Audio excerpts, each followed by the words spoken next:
ये टारगेट आपको किया जा रहा है बिट्टू दर्जी के नाम से, लेकिन अब मुझे उनको बोलना पड़ेगा, एक्सपोज करना पड़ेगा। एक्सपोज करना पड़ेगा। एक्सपोज का मतलब ये होता है कि उन्होंने कुछ गलत काम किए हैं, आप उनको दुनिया के सामने रखोगे, आप यही कहना चाहते हैं?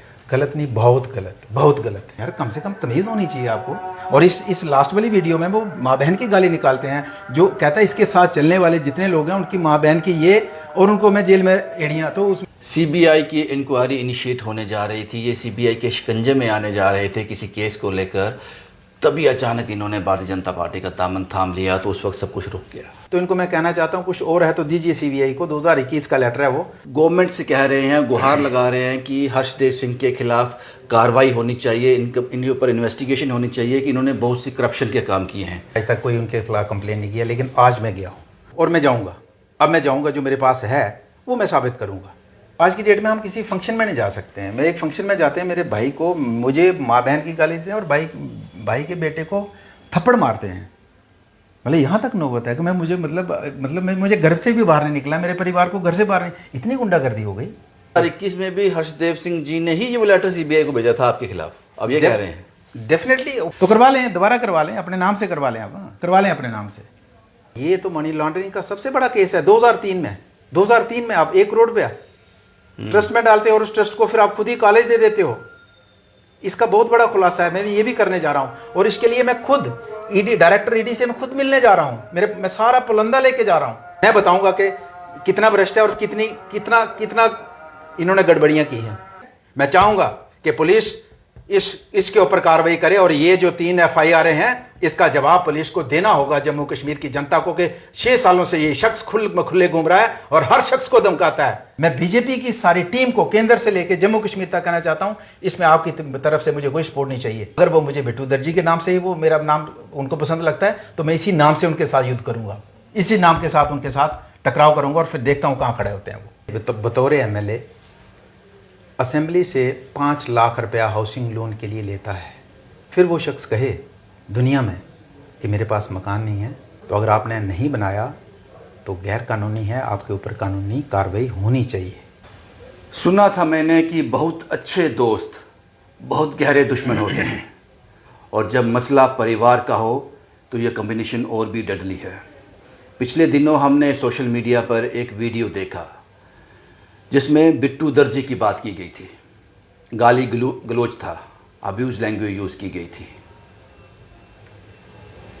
यह अब समझ से परे जा रहा है कि सियासत का ये रंग शायद ही पहले कभी देखा हो। इसीलिए मैंने शुरुआत में कहा कि बहुत अच्छे दोस्त बहुत गहरे दुश्मन होते हैं और जब मसला परिवार का हो तो ये कॉम्बिनेशन डेडली हो जाता है। कुछ तस्वीरें आप देख रहे हैं इस वक्त स्क्रीन पर, ये भारतीय जनता पार्टी के नेता बलवंत सिंह मनकोटिया की तस्वीरें हैं जो बनाई गई हैं और सोशल मीडिया पर डाली गई हैं। यहाँ उनको एक दर्जी बनाया गया है और कुछ देर पहले हर्षदेव सिंह जी ने ये कहा था, वो लैंग्वेज तो मैं नहीं बताऊंगा आपको, वो आप लोगों ने सुनी होगी, लेकिन पता चलता है कि वो संबोधित कर रहे थे बिट्टू दर्जी को, बलवंत सिंह मनकोटिया को। मनकोटिया साहब आपका बहुत बहुत स्वागत। धन्यवाद। चीज़ें समझ से परे होते जा रही हैं कि ये टारगेट आपको किया जा रहा है बिट्टू दर्जी के नाम से? हाँ रविंदर जी, एक्चुअली मैं सोशल मीडिया खुद कम देखता हूँ, मेरे एक साथी हैं, कुछ साथी हैं वो देखते हैं। तो जिस दिन ये वीडियो वायरल हुई और उस दिन मैंने अपने साथियों को पूछा कि यार वीडियो वायरल हो रहा है, इसमें बिट्टू दर्जी का नाम लिया जा रहा है, तो क्या मतलब किसको संबोधित किया जा रहा है? तो उन्होंने कहा कि कुछ उनके समर्थक पिछले कुछ दिनों से मतलब वो आपका फ़ोटो लगा के और बिट्टू दर्जी लिख के अनाप शनाप लिखते रहते हैं सोशल मीडिया में, जो कि एक तो गैर कानूनी है। किसी का फ़ोटो लगा के और आप सोशल मीडिया में आप जानते हैं कि वो गैर कानूनी है।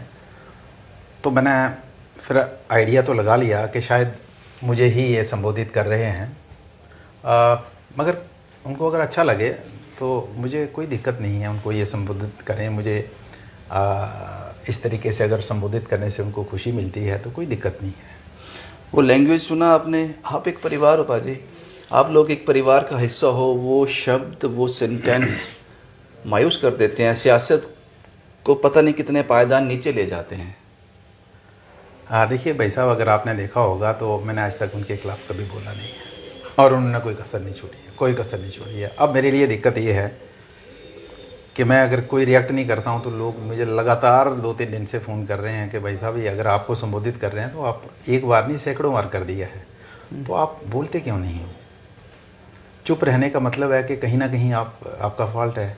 तो मैं आपको बताऊं कि मैंने एक ज़िंदगी में एक तहैया किया था कि मैं इनके ख़िलाफ़ नहीं बोलूँगा, और मैं समझता हूं कि अगर आज मुझे बोलना पड़ा तो मेरे लिए सबसे दुखद घड़ी होगी कि जिनको मैं अपना मतलब सब कुछ मानता था, 20 साल तक उनको हमने मतलब जो उन्होंने एक पाँव पे खड़ा होने के लिए कहा, एक पाँव पे खड़ा हो गए, उन्होंने जैसे कहा वैसे किया आपने। तो लेकिन आज उन्होंने ऐसी नौबत लाई कि उस मतलब मेरे पास ऑप्शन कोई नहीं है कि मैं कम से कम साबित तो कर पाऊँ। अगर मैं चुप रहता हूँ तो वो साबित करने की कोशिश करेंगे कि मेरा फॉल्ट है। तो इसलिए मुझे लगता है कि अब मेरे लिए दुखद घड़ी भी है, लेकिन अब मुझे उनको एक्सपोज करना पड़ेगा। एक्सपोज का मतलब ये होता है कि उन्होंने कुछ गलत काम किए हैं, आप उनको दुनिया के सामने रखोगे, आप यही कहना चाहते हैं? गलत नहीं, बहुत गलत, इतने गलत कि शायद आप भी सोच के अगर आपको भी पता चलेगा तो शायद आप भी जानेंगे तो आपको भी लगेगा यार ये इतना दोगला चेहरा है, इतना डबल स्टैंडर्ड है, दिखाने में कुछ और देखने में कुछ और है। मनकोटिया साहब, जिस आदमी के पास अपना मकान तक नहीं, उसने गलत काम करके किया क्या होगा? हाँ रविंदर जी, 1998 में 1998 में एक शख्स एमएलए बतौर एमएलए असेंबली से 5 लाख रुपया हाउसिंग लोन के लिए लेता है, और फिर वो कहता है 1998 में 1998 में 5 लाख बहुत था, और 25 साल पहले फिर वो शख्स कहे दुनिया में कि मेरे पास मकान नहीं है, उसके लिए साबित करना बहुत मुश्किल हो जाएगा कि अगर लोन लिया, मकान के लिए लोन लिया, गवर्नमेंट की स्कीम थी एमएलएज़ के लिए स्पेशल 4% इंटरेस्ट पे आपको लिया था, तो अगर आपने नहीं बनाया तो गैर कानूनी है, आपके ऊपर कानूनी कार्रवाई होनी चाहिए। आप ये जिस तरीके से बोलते हो हर मीटिंग में मेरे पास मकान नहीं है, तो यही मैं कह रहा हूँ ये दोगला चेहरा है, और इतना दोगला चेहरा कि ये साबित करने की कोशिश करते हैं कि सब कुछ करने के बाद, गलत काम करने के बाद अपने आप को साबित ये करना है कि मैं ही दुनिया में ऑनेस्ट आदमी हूँ, मैं ही सबसे बेहतर हूँ। मनकोटिया साहब, सवाल है कुछ और इस मकान को लेके आगे बड़ी कहानी है। बताएं क्या कहानी है? वो नेक्स्ट में आपको बताऊंगा, क्योंकि वो थोड़ा सा लंबा हो जाएगा। आज मैं एक और टॉपिक पे बात करना चाहता हूँ, वो लंबा हो जाएगा, नेक्स्ट में आपको बताऊंगा। आप मुझे ये बताएं कि ये जो बिट्टू दर्जी पिछले लंबे समय से ये आपके बीच में जो एक वॉर चल रही है, ये ठंडी पड़ गई थी, आपको किसी तरफ से बयानात नहीं आ रहे थे, ये अचानक ये वीडियो जो आया बिट्टू दर्जी, आपकी एक दूसरे के साथ रंजिश क्या है? वो कहते हैं कि आप गवर्नमेंट से कह रहे हैं, गुहार लगा रहे हैं कि हर्षदेव सिंह के खिलाफ कार्रवाई होनी चाहिए, इनके ऊपर इन्वेस्टिगेशन होनी चाहिए कि इन्होंने बहुत सी करप्शन के काम किए हैं। क्या ये ठीक है? रविंदर जी, मैं आपको सच्ची बताऊं, मैंने आज तक उनके खिलाफ कहीं नहीं गया हूं, मैंने आज तक कोई उनके खिलाफ कंप्लेन नहीं किया, लेकिन आज मैं गया हूं। आज मैं आईजी साहब के पास गया हूं, आज मैं गोयल साहब जो हमारे होम सेक्रेटरी हैं उनके पास गया हूँ, और डीजी साहब यहाँ हैं नहीं। ये मैं इसलिए गया हूँ और पहली बार गया हूँ, और मैं जाऊँगा, अब मैं जाऊँगा, जो मेरे पास है वो मैं साबित करूँगा। ये मैं इसलिए गया हूँ। ये है क्या? ये भाई साहब एक आरटीआई में एक जवाब आता है, ये आरटीआई का जवाब है 26/8/2023 का, यानी कि 1.5-2 महीना पहले का जवाब है। इसमें ये पूछा जाता है कि उधमपुर जिला से जो मंत्री रहे हर्षदेव जी, क्या उनके खिलाफ किसी थाने में, पुलिस स्टेशन में कोई एफआईआर लगी हैं, कोई केस रजिस्टर्ड हुए हैं? तो यहाँ एफआईआर में ये बताया जाता है कि उनके खिलाफ 3 केसेस हैं, एक 2017 का है, 2 2018 के हैं, और सीरियस एलिगेशन है, सीरियस ऑफेंस हैं। मुझे बताओ कि 17 का मतलब 6 साल हो गया और 18 का मतलब 5 साल हो गया। भाई साहब, जम्मू कश्मीर के जितने भी लोग देख रहे हैं, मुझे बताइए कोई एक जम्मू कश्मीर का ऐसा नागरिक जिसके ऊपर 5 साल पहले पर्चा लगा हो, और वो आदमी कभी डीसी को धमकाता हो, कभी डायरेक्टर को धमकाता हो, कभी वो कमिश्नर को धमकाता हो, कभी वो चौराहे पे जाके धरना मारता हो, कभी जो किसी के घर में जाके, गंजू साहब के घर में जाके धरना बरवाता हो? क्या ये पॉसिबल है? अगर मैं पुलिस को पूछना चाहता हूं, पुलिस डिपार्टमेंट को पूछना चाहता हूं, क्या रिश्ता है आपका इनके साथ? एक आदमी जम्मू कश्मीर में, एक आदमी बताइए उसके ऊपर एफआईआर हो और वो थाने में ना जाए, उसकी मां को उठा लिया जाता है, उसके बाप को उठा लिया जाता है, उसके बच्चों को उठा लिया जाता है, उसके परिवार के लोगों को उठा लिया जाता है। ये आतंक किस तरीके का है? क्या डरता है, क्या डरती है पुलिस उस शख्स से? क्या कमजोरी है पुलिस की उसके पास? मैं जानना चाहता हूं। मैं कल या परसों में डीजी साहब से मिलूंगा और पूछूंगा कि इस आदमी को आज तक लिखा है कि इन्वेस्टिगेशन हो रही है, 8 सालों में इन्वेस्टिगेशन नहीं हो पाई है। और ये कानून है कि अगर आपका मर्डर या आपका उम्र कैद वाला अगर ऑफेंस है तो उसमें 90 दिन में आपको अपनी पूरी करनी है इन्वेस्टिगेशन, और उससे कम सीरियस है जिसमें 10 साल तक उसकी 60 दिन में करनी है। और इस तरीके के केसेस में आपको तो विद इन 24 अपनी इन्वेस्टिगेशन कंप्लीट करनी है। हम डीजी साहब को पूछना चाहते हैं, और मुझे याद है, मैं विटनेस हूं पिछले डीजी साहब, मैंने कभी कंप्लेन नहीं की, लेकिन वो जब आईजी थे तब इस शख्स ने उनके साथ कितनी गाली गलौज की थी गांधीनगर पार्क के अंदर। वो डीजी भी रहे। मुझे नहीं समझ आती कि ये लोग क्यों नहीं कार्रवाई करते हैं। क्या फिर मैं जानना चाहता हूं कि क्या कानून एक ही कानून आम लोगों के लिए अलग कानून है और जो एमएलए मंत्री रहा उसके लिए अलग कानून है? मैं चाहूंगा कि पुलिस इसके ऊपर कार्रवाई करे, और ये जो 3 एफआईआर हैं इसका जवाब पुलिस को देना होगा जम्मू कश्मीर की जनता को कि 6 सालों से ये शख्स खुले घूम रहा है और हर शख्स को धमकाता है, आम नागरिक को ये धमकाता है, ये ऑफिसर्स को धमकाता है।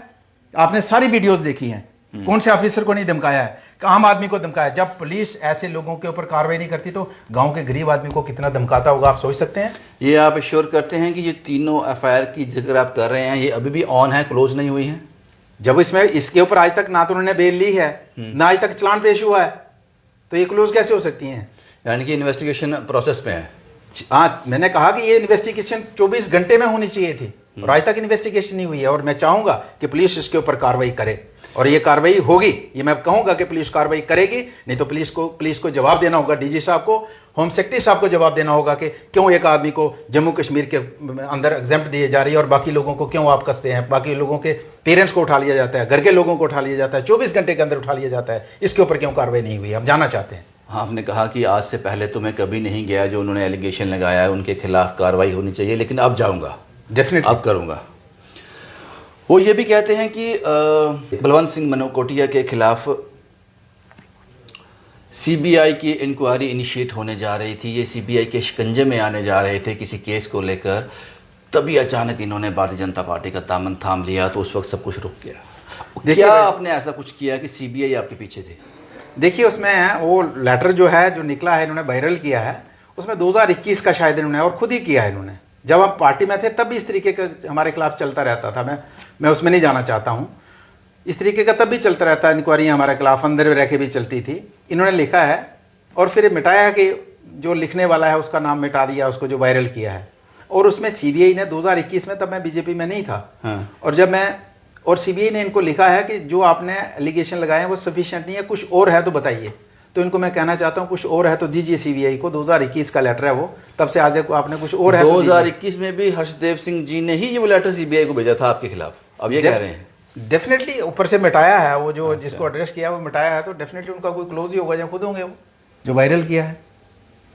तो करवा लें, दोबारा करवा लें, अपने नाम से करवा लें, आप करवा लें अपने नाम से, अपने नाम से देके दोबारा कराएं सीबीआई से। अब आपने बड़े खुले ढंग से कह दिया है कि अब मैं आपके पीछे पड़ूंगा। अभी रविंदर जी कुछ नहीं है। मैं एक मंत्री जी की और बात करना चाहता हूं, जो 2003 में मिनिस्टर थे।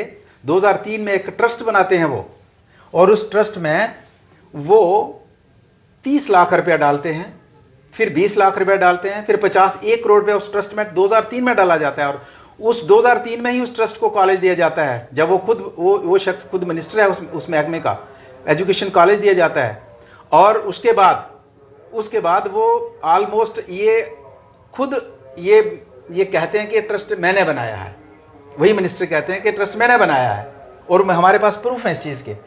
और मैं चाहूँगा कि 1 करोड़ रुपया उस ट्रस्ट में उस बंदे के पास कैसे आया, और ये तो मनी लॉन्ड्रिंग का सबसे बड़ा केस है। 2003 में आप 1 करोड़ रुपया ट्रस्ट में डालते हो और उस ट्रस्ट को फिर आप खुद ही कॉलेज दे देते हो।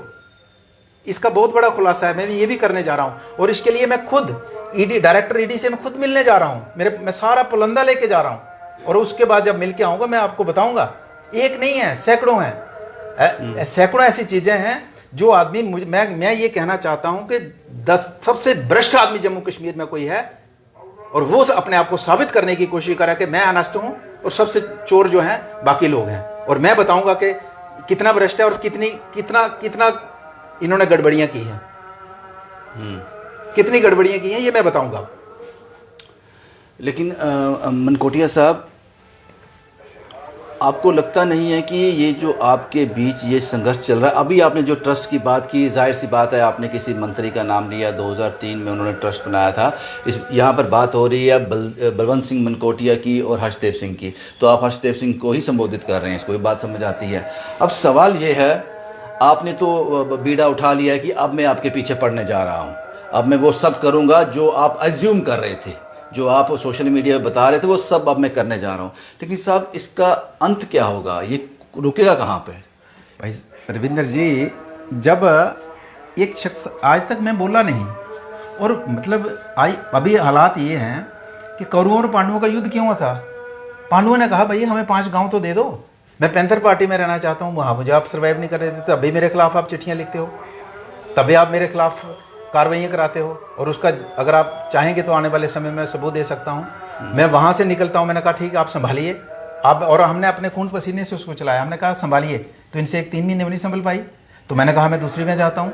हालांकि तब भी मुझे बीजेपी से ऑफर था, नेशनल लेवल पे मिल के आया था, मैंने कहा नहीं, उसका भी कारण मैं शायद आप जानते हैं, तो मैं दूसरी पार्टी में जाता हूँ तो पीछे छलांग लगाते हैं। यहाँ आता हूँ, यहाँ भी मुझे जीने, मगर मतलब जीने का अधिकार नहीं, मुझे कोई अधिकार ही नहीं है, मतलब मेरा कोई राइट नहीं है, डेमोक्रेटिक मेरा कोई राइट नहीं है, मतलब मैं ही सबसे दुनिया में माड़ा हूँ, तो मुझे जीना ही नहीं है। तो इसलिए कौरवों और पांडवों का युद्ध होता है। हमने कहा भैया, हमने कहा यार हम चुप के, परिवार से हट के, फैमिली से हट के, पार्टी से हट के, चुप से अपने आराम से छोटा मोटा जो आप सामाजिक कार्य करते हैं वो करेंगे, तो वो भी नहीं आप हमें करने देंगे, तो फिर हम कैसे चलेंगे। और हर दिन आप, अगर मैंने खाना छोड़ा तो आपको कोई तकलीफ है क्या मेरे खाने छोड़ने से? उसने जब पत्रकार पूछता है नहीं वो तो मांस खाता है, वो मदिरा पीता है, यार कम से कम तमीज़ होनी चाहिए आपको। और इस लास्ट वाली वीडियो में वो माँ बहन की गाली निकालते हैं, जो कहता है इसके साथ चलने वाले जितने लोग हैं उनकी माँ बहन की ये, और उनको मैं जेल में एड़ियाँ, तो उस मेरे साथ तो मेरी बीवी भी चलती है, मेरी बहनें भी चलती हैं, मेरे भाई भी चलते हैं, मेरे मित्र भी चलते हैं, तो सभी को वो जेल में पहुँचवा देंगे, और सबसे ज़्यादा गुंडागर्दी वो करेंगे। मैं बताऊँ, पिछले दिन एक वीडियो वायरल हुई उधमपुर में, संजीव वर्मा जी गए थे, मैं उधमपुर का एमएलए रहा, उन्होंने एक जनरल मीटिंग बुलाई थी, मैं 12 साल एमएलए रहा, मुझे किसी ने नहीं बुलाया। ये जाके वहाँ दंगा करते हैं, बदतमीजी करते हैं, और 3 FIR लगी हैं, पुलिस कोई कार्रवाई नहीं करती, और वहाँ ये कहते हैं कि मुझे नहीं बुलाया। क्या हो भैया, आप XMLA क्या होता है? आज की डेट में जीता जो काउंसलर है, DDC है, BDC है, जब आप MLA थे, जब हम MLA थे, हम ही बुलाते थे। आप किस कैपेसिटी में वहाँ जाके दंगा करते हैं, और दंगा करके आप ये साबित वहाँ सिर्फ फोटोग्राफी करने जाते हैं। तो इस तरीके की गुंडागर्दी जो है हम नहीं चलने देंगे। और मैं आपको बताना चाहूँगा, मैं उनको भी बताना चाहूँगा, मैं अब उनकी लड़ाई, उनके साथ लड़ाई, अगर वो मुझे बिट्टू दर्जी साबित कर रहे हैं, मैं बीजेपी की सारी टीम को केंद्र से लेकर जम्मू कश्मीर तक कहना चाहता हूँ, इसमें आपकी तरफ से मुझे कोई सपोर्ट नहीं चाहिए। अगर उनको, बलवंत सिंह उनका मेंबर है, Balwant Singh as a BJP उनके साथ लड़ाई नहीं करेगा। अगर वो मुझे बिट्टू दर्जी के नाम से ही, वो मेरा नाम उनको पसंद लगता है, तो मैं इसी नाम से उनके साथ युद्ध करूँगा, इसी नाम के साथ उनके साथ टकराव करूँगा, और फिर देखता हूँ कहाँ खड़े होते हैं वो। शुक्रिया मनकोटिया साहब। हम हर्षदेव सिंह साहब से भी इस पर बात करेंगे, लेकिन साहब सियासत आप करो, खुल कर करो, आरोप प्रतिरोप भी करो, लेकिन भाषा आपकी सभ्य होनी चाहिए। भाषा वो होनी चाहिए जिस इंटरव्यू को, जिस लैंग्वेज को आप घर बैठकर अपने बीवी बच्चों के साथ देख सको कि ये 2 नेता हैं, इनका आपस में कुछ चल रहा है, ये कहानी है, हेल्दी कहानी है। आप उस पर कंट्रोल कीजिए। हम कोशिश करेंगे हर्षदेव सिंह के पास जाने की, उनसे बात करने की, कि आपने आखिरकार बलवंत सिंह मनकोटिया को बिट्टू दर्जी की उपाधि क्यों दी, और जो इल्ज़ाम आपने लगाए उसके पीछे वजह क्या है, ये हम जानने की कोशिश करेंगे। कुछ और कहना है साहब, या ख़त्म करें? मुझे लगता है ख़त्म ही है, लेकिन अब हद, जैसे आप कह रहे थे कि नहीं बढ़ना चाहिए, हद ये है आज की डेट में हम किसी फंक्शन में नहीं जा सकते हैं। मैं एक फंक्शन में जाते हैं, मेरे भाई को, मुझे माँ बहन की गाली देते हैं और भाई के बेटे को थप्पड़ मारते हैं। मतलब यहाँ तक नौबत है कि मैं मुझे घर से भी बाहर नहीं निकला, मेरे परिवार को घर से बाहर नहीं। इतनी गुंडागर्दी हो गई, इतनी गुंडागर्दी हो गई। आप मतलब इतने शान हो गए यार।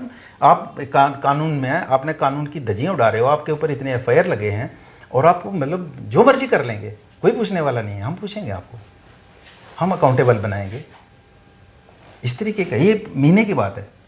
मनकोटिया साहब, इस लेवल, ये लेवल आ गया। हम प्याला हम नवाला एक साथ बैठकर मैंने आपको खाते हुए देखा है, बातें करते हुए देखा है, एक लंबा जिंदगी का अरसा आपने साथ गुजारा है।